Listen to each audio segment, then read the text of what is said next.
कैसे हैं guys. Welcome back to another show. आज मैं आपको दिखाने जा रहा हूँ एक सुपर हीरो एक्शन मूवी जिसका नाम है कैप्टन अमेरिका। मौजूदा दिनों में साइंटिस्ट एक जमे हुए गोल ऑब्जेक्ट को ढूंढ लेते हैं जिसमें लाल, सफ़ेद और नीला रंग भरा होता है और ये चीज़ एक तबाह हुए जहाज के अंदर मौजूद होती है।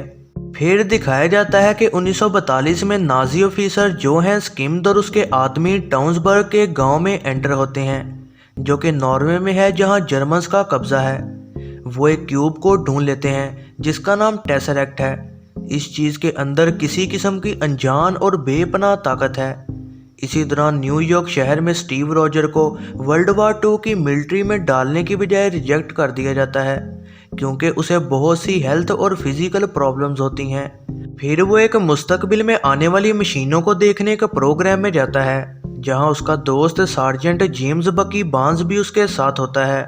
रॉजर फिर से मिलिट्री में जाने को ट्राई करता है।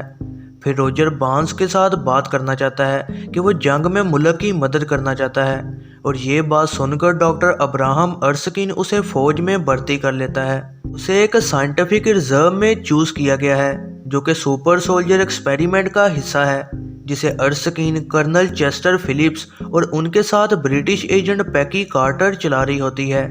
फिलिप इस बात पर राजी नहीं होता जब अर्स्किन कहता है कि रॉजर ही वो आदमी है जो कि इस एक्सपेरिमेंट के लिए बिल्कुल परफेक्ट है, लेकिन वो फिर मान जाता है जब वो देखता है कि रॉजर कितना बहादुर है और खुद की कुर्बानी देने को तैयार है।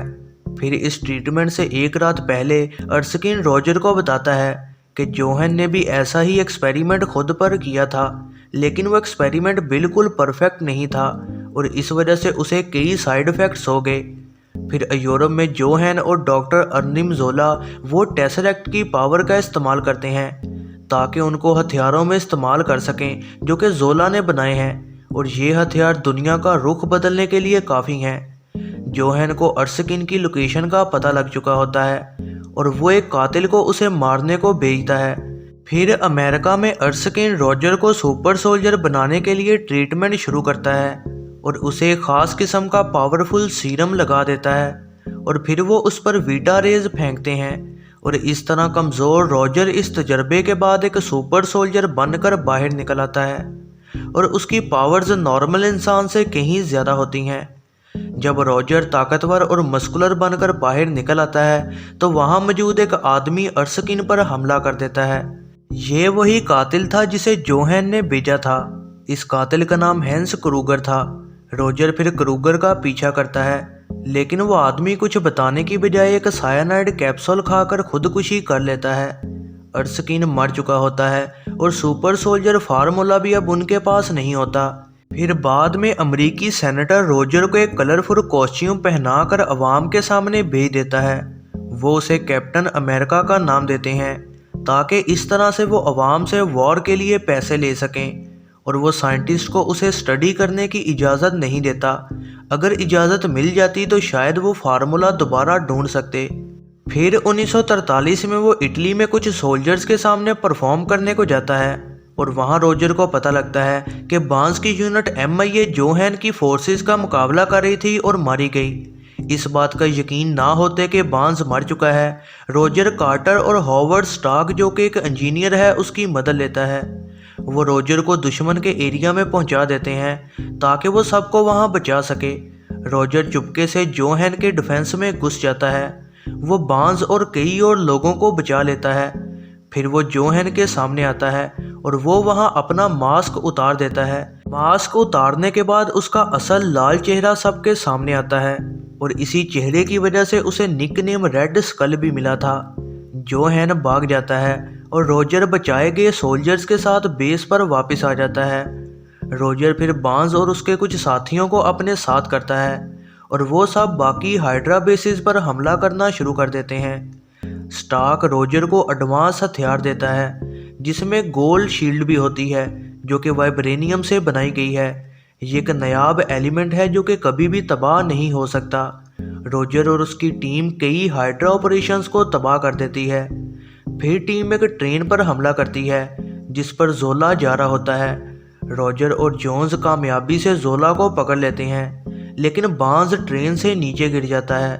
फिर जोला से इन्फॉर्मेशन हासिल करने के बाद हाइड्रा की सबसे मेन बेस लोकेट हो जाती है और रोजर वहां जाता है ताकि जोहैन को रोक सके, इससे पहले कि वो पूरी दुनिया में बर्बादी ले आए, क्योंकि वो अपनी वेपन्स को अमेरिका के शहरों को तबाह करने और बाद में दूसरे शहरों पर हमला करने के लिए इस्तेमाल करने वाला है। रोजर वहां घुस जाता है और जोहैन के जहाज को पकड़ लेता है जब वो उड़ने वाला होता है। इस लड़ाई के दौरान ही टेसरेक्ट कंटेनर में खराबी हो जाती है। जोहैन उस टेसरेक्ट को हाथ में पकड़ लेता है और वो इस वजह से सफ़ेद रोशनी में डिसॉल्व हो जाता है। टेसरेक्ट फर्श पर गिरता है और उसे जलाता हुआ जहाज से नीचे पानी में कहीं गिर जाता है। रोजर देखता है कि जहाज को आसानी से लैंड नहीं किया जा सकता और ये हथियार लैंड होते ही चल जाएंगे, और रोजर उसे एक बर्फानी जगह में मार देता है और दूसरों को बचाने के लिए अपनी कुर्बानी दे देता है।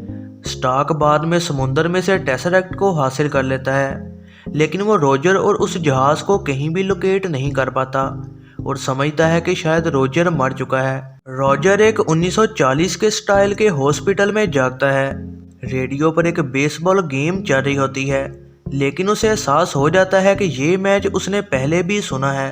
उसे पता लग जाता है कि यहाँ ज़रूर कुछ गड़बड़ है।